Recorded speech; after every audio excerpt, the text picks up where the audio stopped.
Hola, ¿qué tal? ¿Cómo estáis? Buenas tardes, hermanos. Espero que estéis bien y vamos a compartir la palabra. Os animo de abrir vuestras Biblias en el libro de Gálatas, el capítulo número 5, del versículo 1 al versículo 13, que dice así. Estad, pues, firmes en la libertad con que Cristo nos hizo libres, y no estéis otra vez sujetos al yugo de esclavitud. He aquí, yo Pablo os digo que si os circuncidáis, de nada os aprovechará Cristo, y otra vez testifico a todo hombre que se circuncida, que está obligado a guardar toda la ley. De Cristo os desligasteis, los que por la ley os justificáis, de la gracia habéis caído. Pues nosotros por el Espíritu aguardamos por fe la esperanza de la justicia, porque en Cristo Jesús ni la circuncisión vale algo, ni la incircuncisión, sino la fe que obra por el amor. Vosotros corríais bien. ¿Quién os estorbó para no obedecer a la verdad? Esta persuasión no procede de aquel que os llama. Un poco de levadura leuda toda la masa. Yo confío respecto de vosotros en el Señor que como pensaréis de otro modo, mas el que os perturba llevará la sentencia, quien quiera que sea. Y yo, hermanos, si aún predico la circuncisión, ¿por qué padezco persecución todavía? En tal caso, se ha quitado el tropiezo de la cruz. Ojalá se mutilasen los que os perturban, porque vosotros, hermanos, a libertad fuisteis llamados, solamente que no uséis la libertad como ocasión para la carne, sino servíos por amor los unos a los otros. Vamos a orar. Señor, te damos las gracias, Padre, por este tiempo, poder compartir tu palabra y que esta palabra que es tu verdad sea expresada, Señor, en nuestros corazones y pueda ser iluminada, porque el Espíritu Santo, con ese propósito, lo hace en nuestros corazones. Señor, bendice a cada persona, abre nuestro entendimiento y que esta palabra vaya a aquellos lugares donde tú quieres que nos hable, Padre. En el nombre de Jesús. Amén. Bueno, Pablo, haciendo un poco de introducción, había sido el portador de, digamos, a las diferentes iglesias de Galacia, a las diferentes personas en Galacia del Evangelio de la Gracia. Él había ido y había predicado el Evangelio de parte del Señor como apóstol a diferentes grupos de personas, tanto a judíos como gentiles. Aquella libertad de la que Pablo les había enseñado que la vida cristiana debía de tener en cuenta simplemente una cosa, lo que era la muerte y resurrección de Cristo. El Evangelio estaba centrado en Cristo. El libro de los Hechos nos relata cómo Pablo y Bernabé ellos habían sido los portadores del Evangelio a Galacia, predicando a todo tipo de personas. Y les habías enseñado que todas aquellas personas que recibían este Evangelio eran llamados hijos de Dios y tenían todos los derechos porque habían sido recibidos en su gracia y por gracia simplemente, en un evangelio que habían recibido por puro amor, el amor de la gracia. Cuando Pablo está introduciendo en el libro de Gálatas el capítulo número 5, cuando él está diciendo estad pues, la palabra pues, él es una palabra que tiene en cuenta lo que Pablo acababa de leer justo en el capítulo número 4 y que enlaza con lo que ahora Pablo quiere seguir explicando a los Gálatas. Pablo estaba usando una alegoría, que era una historia simbólica que representaba dos pactos. Uno procedía del monte de Sinaí, de donde vienen los hijos sometidos a la esclavitud, que representaba a Agar. Y el nuevo pacto era el pacto de la Jerusalén, la madre de todos nosotros, la madre de aquellos que habían sido libres, que representaba a Sara. Fijaros, Sara dio a luz a un hijo, su hijo Isaac, y lo dio a luz por medio de las promesas hechas por Dios a Abraham, que iban a ser la promesa de salvación de los hijos de la libre. Y Agar, la esclava, dio a luz a un hijo de una forma natural, terrenal, que son los hijos de la carne, los hijos de la esclavitud. El nacimiento de Isaac fue milagroso y fue posible por una intervención divina. Nada se podía hacer. Fue algo que Dios concedió. Isaac llegó a existir como resultado de una promesa y era libre. Y en cambio, Agar, el hijo que tuvo fue el hijo de la esclava, el hijo de la carne, el hijo del esfuerzo, el hijo del esfuerzo humano, el hijo de la esclavitud. Y acaba el versículo 4 diciendo, de manera, hermanos, que nosotros no somos hijos de la esclava, sino hijos de la libre, les dice Pablo. Fijaros, Pablo está poniendo en relieve esta frase y está haciendo un paralelismo que llaman antitético. Es decir, está diciendo un contraste. Vosotros estáis libres, pero no estáis sujetos al yugo de la esclavitud. Cristes, libres y firmes en Cristo, pero no sujetos al yugo de la esclavitud. Esta palabra firmes tiene un significado y es un término militar. Está diciendo, estate anclado, permanece en el lugar donde tú estás, estate inmovible en aquella libertad a la que tú has sido llamado. No te vayas a ningún sitio, ni a derecha ni a izquierda. Él les había dicho que ellos habían sido libres y que tenían el privilegio de ser llamados hijos de Dios. Nosotros también. Nosotros nos ha dado Dios el privilegio de ser llamados hijos libres porque nos ha concedido, somos hijos adoptados y por lo tanto podemos pertenecer a una familia de hijos libres de la esclavitud, del pecado, del temor. Él nos ha concedido todo por pura gracia. Pero les dice también, no estáis otra vez sujetos al yugo de la esclavitud. El yugo significaba, para el judío era un contexto que él entendía muy bien, porque aludía a un contexto agrícola en la que había animales y especialmente a aquellos animales que se les ponía una viga, que era un yugo, una viga transversal de madera que colgaba del cuello de aquellos animales. Y aquellos animales se les ponía aquel yugo y aquel yugo lo que hacía es hacer que esos animales fueran unidos unos bajo de otro. Pablo al decir que no estén sujetos al yugo de la esclavitud tiene en mente el mundo religioso con un trasfondo legalista. El pueblo de Dios en el pacto antiguo estuvo bajo esa ley, pero esa ley fue dada simplemente temporalmente, con un propósito, y era de llevar al pueblo a la madurez cuando vinieran a Cristo. Pero en medio de ellos había aquellos que eran judaizantes, que ellos estaban cumpliendo la ley de Moisés, pero no solamente la cumplían, sino que ejercían cargas, ejercían presión sobre aquellas otras personas. Era un sistema de normas, de reglas y de ordenanzas que estipulaba la ley y que les esclavizaba. Y Pablo, cuando les trajo ese evangelio, les dijo, mirad, vosotros no tenéis que estar sujetos a ninguna ley. Vosotros tenéis que estar sujetos al yugo de la esclavitud, de la libertad. Por eso Pablo les dice, y esto lo había explicado Jesús muy bien, les dice Jesús, aprended de mí, que mi yugo no es como el yugo de la esclavitud. Mi yugo es ligero, mi carga es ligera, porque tú cuando vas conmigo no estás sujeto a algo que te presiona, a algo que te oprime, sino estás sujeto a esa libertad porque has confiado en mí. Fijaros, hay un gran peligro de estar digamos, dentro de ese legalismo y esa esclavitud. Y el versículo 2 nos lo dice claro Pablo. Dice, he aquí yo, Pablo, si os circuncidáis, de nada os aprovechará Cristo.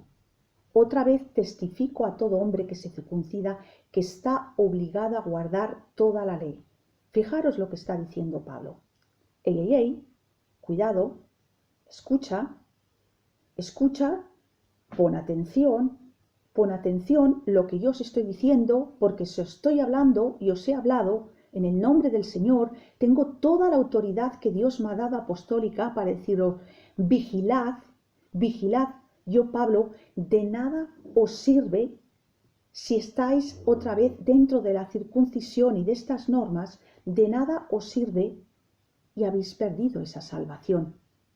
Había un grupo dentro de aquellas personas que habían abrazado, digamos, la libertad en Cristo, que lo llamaban el grupo del partido de los judaizantes o el partido de la circuncisión.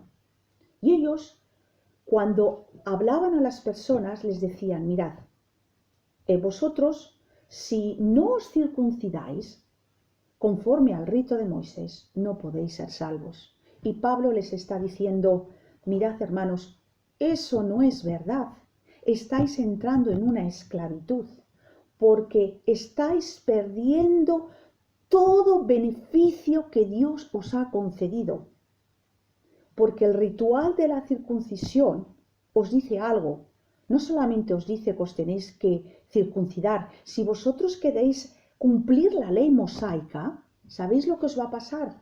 Que tenéis que cumplir no solamente la ley, tenéis que cumplir los mandamientos, tenéis que cumplir todas las ceremonias, todas las normas morales, los 613 preceptos que dice la ley. Hermanos, ¿lo vais a poder cumplir? ¿Lo vais a poder hacer?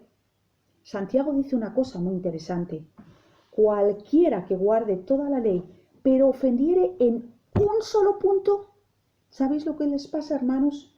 Te haces transgresor de ella. Qué fuerte, ¿no? Entonces Pablo les está diciendo, estáis perdiendo todo el beneficio si os estáis sujetando a esta ley. Lo estáis perdiendo completamente. No estáis entendiendo el beneficio que os ha producido la salvación por gracia y no por obras.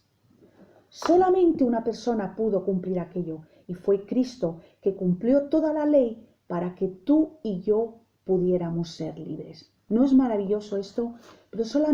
Pero también les está diciendo otra cosa. En el versículo 4, Pablo les está diciendo, fijaros, si vais a hacer todo esto de la circuncisión, todos estos ritos, os estáis desligando de Cristo. Versículo 4 dice, de Cristo os desligasteis, los que por la ley os justificáis, de la gracia habéis caído. Hermanos, aquel que ha recibido la salvación, aquí está utilizando una palabra que tenemos que hacer cuidado y no sacarla de contexto, porque si tú eres salvo, si yo soy salva, esta salvación no se puede perder. Aquí Pablo lo que está diciendo es que si tú te apoyas en las cosas de la ley, en tus propios esfuerzos, llámele circuncisión, ritual, obras en las que estás haciendo, tú estás saliéndote de esa gracia de Dios. ¿Y sabes lo que te está pasando?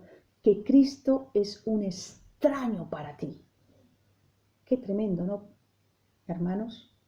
Cuando yo me estoy justificando en lo que yo hago, que es bueno que haga cosas para Dios, que haga obras para Dios, pero cuando yo me justifico en lo que yo hago por encima de lo que Cristo ha hecho, estoy creyendo de la preciosa gracia. Y Pablo está siendo severo, Pablo está siendo duros con ellos porque les ama.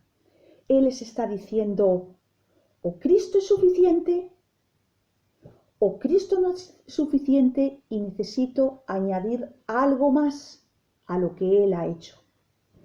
El rito de la circuncisión, hermanos, mostraba no solamente que se cortaban algo de una parte de su cuerpo. ¿Sabéis lo que se estaban cortando? Estaban cortando su relación con Cristo. La estaban cortando y Cristo no estaba siendo ningún beneficio para ellos, porque se estaban esclavizando. La pregunta que nos podemos hacer, hermanos, es, cuando hacemos cosas para Dios, ¿vemos primeramente su gracia en lo que Él ha hecho con nosotros? ¿Vemos esa gracia operando en Dios?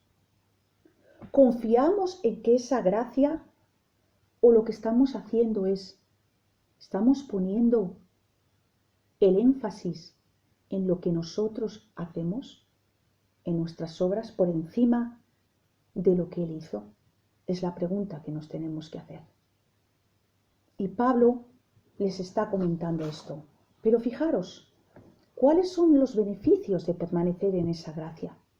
En el versículo 5 nos dice, pues nosotros, por el Espíritu, aguardamos por fe la esperanza de la justicia, porque en Cristo ni la circuncisión vale algo, ni la incircuncisión, sino la fe que obra por el amor. Fijaros bien, está hablando a los creyentes, a nosotros, los que hemos sido injertados en una familia, los que somos hijos de Dios, que por medio del Espíritu aguardamos por fe la esperanza, como dice Pedro, que hemos sido renacidos a una nueva esperanza de la justicia, lograda por Cristo. Fijaros, Él está haciendo un contraste entre los que viven por la gracia y los que viven por la ley. Los que viven por la gracia dependen exclusivamente del poder operador del Espíritu y se gozan en las promesas establecidas en su palabra. Están convencidos que a través de la fe depositada en Cristo ya no dependen de ellos de lo que puedan hacer o de lo que no puedan hacer. Porque si yo tengo que depender en lo que yo hago, ya no estoy dependiendo del Espíritu, estoy dependiendo de mi propio esfuerzo. Y fijaros lo que dice. La palabra aguardar significa que esperan confiados en la esperanza de justicia. Esperan. Es como aquella persona, ¿sabes? Que está trabajando, que sale al campo a trabajar, que siembra, que coge y que está haciendo un esfuerzo, pero ¿qué hace después? Esa persona ha sembrado, ha depositado su fe en Cristo simplemente y espera que llegue la lluvia tardía y espera que llegue la lluvia temprana. Él siembra, él ha hecho un esfuerzo, sí, él ha producido algo, ha hecho algo de su parte, pero es Dios quien se encarga de dar su fruto. Espera pacientemente. El que es legalista, hermanos, trabaja, hace cosas para Dios, tiene constantemente que hacer, tiene constantemente que hacer salir el sol, tiene constantemente que estar regando, porque ya no espera en su fe, en la fe en lo que Cristo va a hacer, ha depositado su fe en sus obras, en lo que Él ha hecho. ¿Y sabes lo que le pasa al final? Es toda una frustración, porque se esfuerza y sabe que no va a llegar y tiene que hacer más y tiene que rendir más. Y al final se encuentra frustrado y vive simplemente bajo el temor de que tiene que hacer y que hacer y que hacer. Fijaros, cuando nosotros depositamos lo que hacemos, tanto si hacemos como no, en Cristo existe una fe genuina, una fe que fluye de un corazón agradecido por lo que Dios ha hecho, por lo que Él ha hecho. No se trata de mis obras, se trata de hacer obras como consecuencia del fruto de la salvación. Hemos depositado nuestra fe en Él, no en lo que nosotros hacemos. Y la pregunta que hacemos es, cuando estamos haciendo cosas para Dios, ¿estamos depositando la fe en nuestros programas? ¿Estamos depositando la fe en nuestros cultos? ¿Estamos depositando la fe en nuestras oraciones? Claro que tenemos que hacer todo esto, pero ¿dónde estamos depositando nuestra fe? En Cristo y nadie más que en Cristo. Eso es lo que está diciendo Pablo. Pero no solamente les está diciendo, porque Pablo en este capítulo está siendo duro, está siendo muy duro con ellos, pero ¿sabéis por qué está siendo duro? Porque les ama, les ama. Fijaros lo que dice en el versículo 7, vosotros estabais corriendo bien. O sea, vosotros teníais una meta, que era Cristo, es muy bueno. Dice, pero ¿quién os estorbó, hermanos? Para no obedecer ¿a quién? A Cristo. Un poco de levadura leuda toda la masa.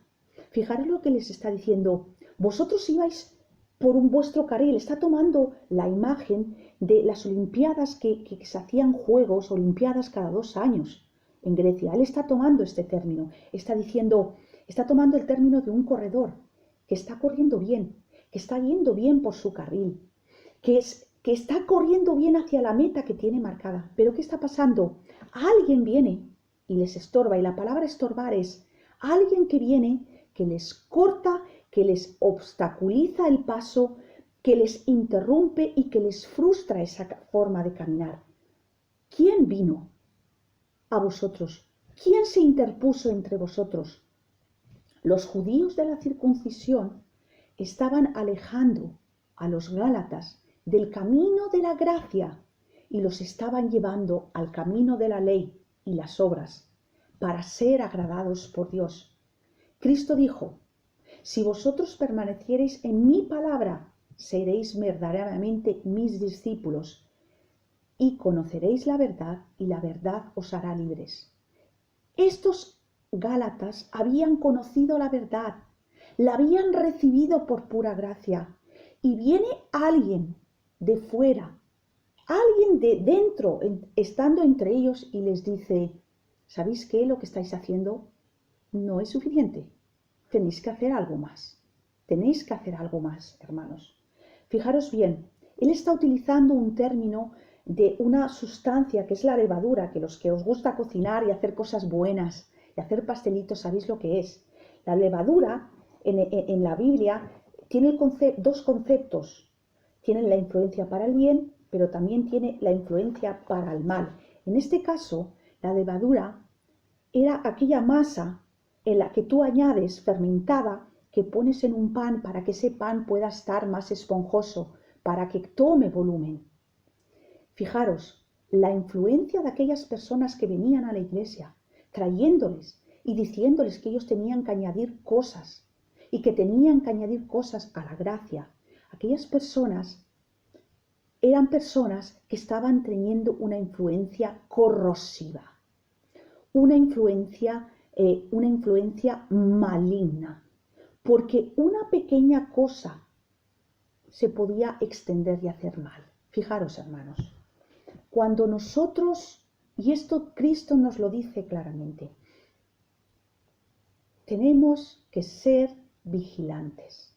Tenemos que vigilar primeramente a los que predicamos de no poner levadura dentro de nuestras predicaciones, de no poner y no añadir nada de lo que Cristo ha hecho ya.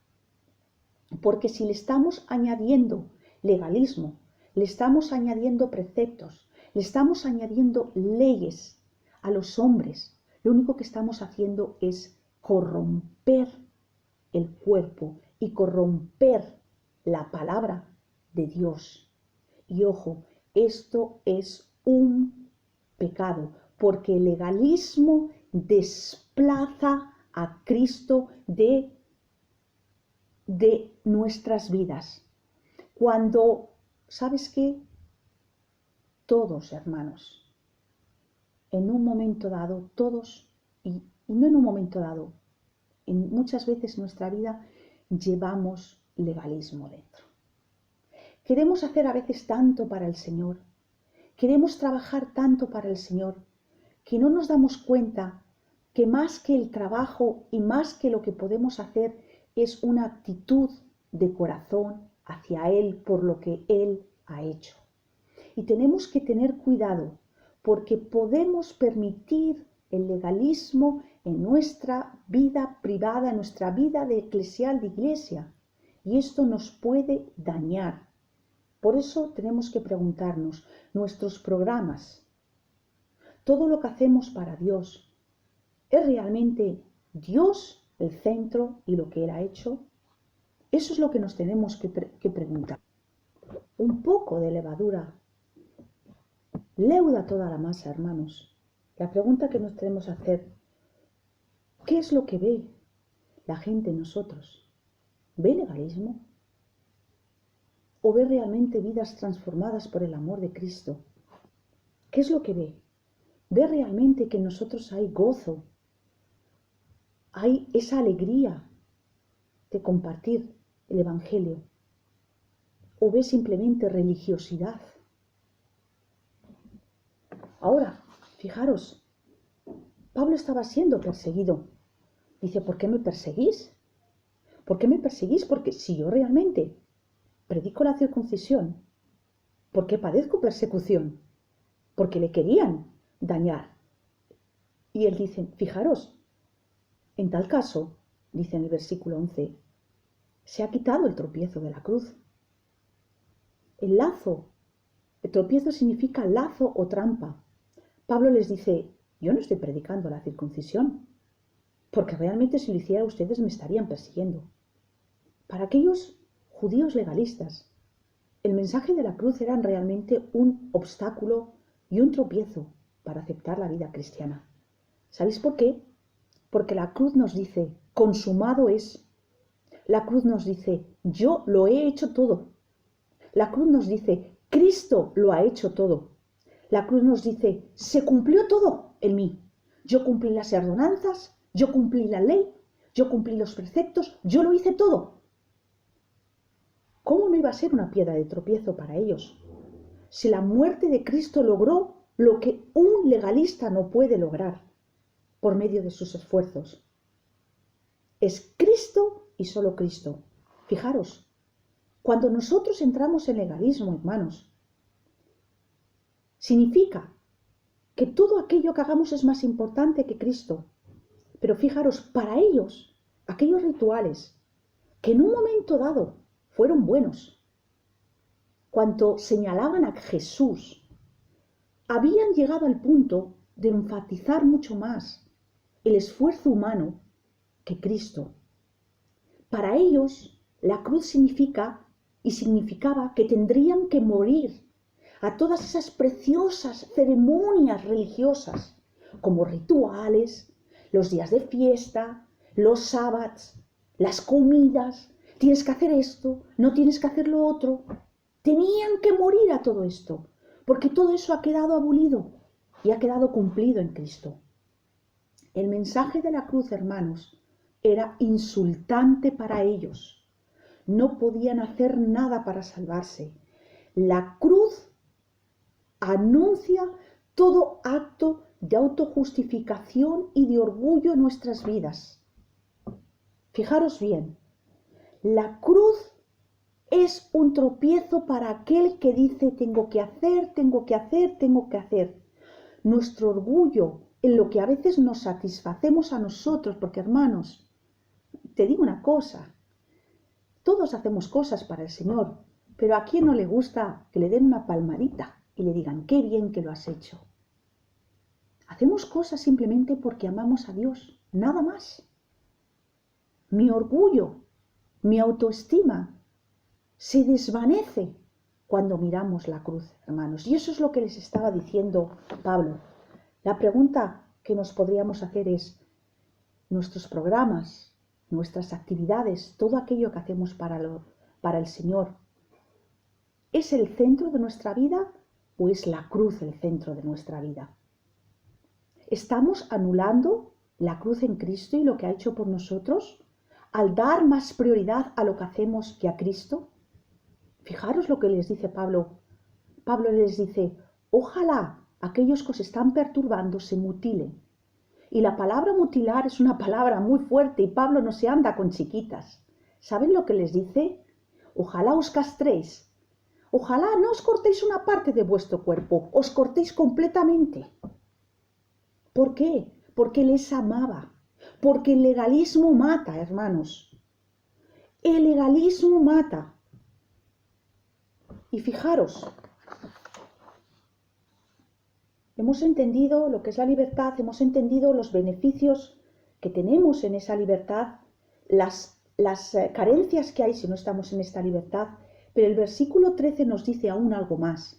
Porque vosotros, hermanos, a libertad fuisteis llamados, solamente que no seáis la libertad como ocasión para la carne, sino servíos por amor unos a los otros, porque toda la ley en esta sola palabra se cumple, amarás a tu prójimo como a ti mismo. Pablo les está diciendo, hermanos, habéis sido llamados a ser libres. Ese llamado ha sido hecho por gracia. Ahora, usad esa libertad no para satisfaceros a vosotros, no para exaltar los deseos de vuestra carne, no para hacer lo que quieras y entres en un libertinaje. No uses tu carne como una base de operaciones, sino si tú has entendido que eres salvo por gracia y que ya no estás bajo ese yugo de la ley, ahora vas a encontrar un nuevo incentivo. ¿Cuál va a ser ese incentivo? La gratitud de servir en amor. Pero fíjate qué curioso. Los Gálatas tenían la oportunidad, por medio de esa libertad, de servir en amor. Usan la palabra servir. Y aquí, en el griego, la palabra servir significa doulos. Un doulos era un esclavo. ¡Qué contradicción!, ¿no? Parece todo esto. Al principio de Pablo les dice, no estáis sujetos al yugo de la esclavitud, y ahora les dice, servíos, ser doulos del prójimo. Este amor, este duleo, fijaros, tiene que ir añadido del amor. Si yo he entendido el amor de Cristo en mí, si yo he entendido lo que Cristo ha hecho por mí en la cruz, yo voy a servirle con ese amor, porque va a ser un amor que no va a ser tampoco generado en mí, porque el amor aquí que está hablando es el amor agapeo. Es un amor que nos da el Espíritu Santo, como una obra sobrenatural de Dios. Y lo que va a hacer es que ese amor generado en mí me va a llevar a actuar no en cuanto a lo que a mí me gusta, sino en aquello que es beneficioso para los demás, hermanos. Y quiero acabar, y no me quiero extender más, para que podamos entender lo que es ser un esclavo del próximo. Entender que esa esclavitud ya no estoy encadenada a nadie, que yo soy esclavo de mi Dios, que somos esclavos de mi Dios por amor, por agapeo. Acordaos en el Antiguo Testamento que el tema de la esclavitud, ¿no? Vosotros sabéis el tema del jubileo que se producía cada 7 años. El jubileo venía a la nación de Israel en un periodo en el que después de un periodo de tiempo de cosecha, un periodo de cosas, llegaba el año, digamos, de la libertad, en la que todo se volvía, digamos, justo. Entonces, al cabo de los 7 años, había una libertad para el pueblo, para la nación de Israel. Aquel que había tenido que salir y aquel que por una cosa o algo había tenido que estar fuera de su tierra, había perdido, digamos, casa, había perdido hogar, había quedado bajo impuestos, bajo cosas que tenía que pagar. Todo esto al cabo del jubileo quedaba restituido, quedaba restaurado. Aquella persona que había tenido que huir podía volver a su tierra, la tierra se le devolvía por herencia. Era un tiempo de gratitud que volvía. Aquellos que habían sido esclavos podían salir de ese estado de esclavitud. Y fijaros bien, aunque la condición de esclavitud había sido regulada por Dios, era algo en el que el esclavo podía hacer 2 cosas. Podía decir, vale, año de jubileo, te puedes marchar. Había esclavos que cogían, se marchaban y dejaban a su amo. O le decía, vale, yo amo a mi amo, me quiero quedar en casa. Entonces, en el uso de esa libertad, el esclavo decía, vale, yo quiero quedarme con mi amo. ¿Qué hacían? Había una manifestación externa, pública, una ceremonia pública ante jueces, y él decía, yo quiero quedarme. Y como, digamos, consecuencia de esa libertad, se le horadaba una oreja. Y decía, yo quiero ser siervo de la persona por la que he trabajado, porque la quiero, porque la amo. Fijaros, la libertad en Cristo, hermanos, el ser libres en Cristo, no significa de ti, no significa de mí, sino significa de los demás. Cuando yo soy realmente libre por la gracia de Cristo, es saber que al final yo voy a cumplir una ley. Es la ley del amor. Amarás al prójimo como a ti mismo. Ya no estaré esclavizado a nada. Ya no habrá nada que me retenga. Ya no habrá nada que me esclavice, porque lo haré todo por amor. Que el Señor te bendiga y espero que podamos salir pronto del confinamiento. Muchas bendiciones para todos. Amén.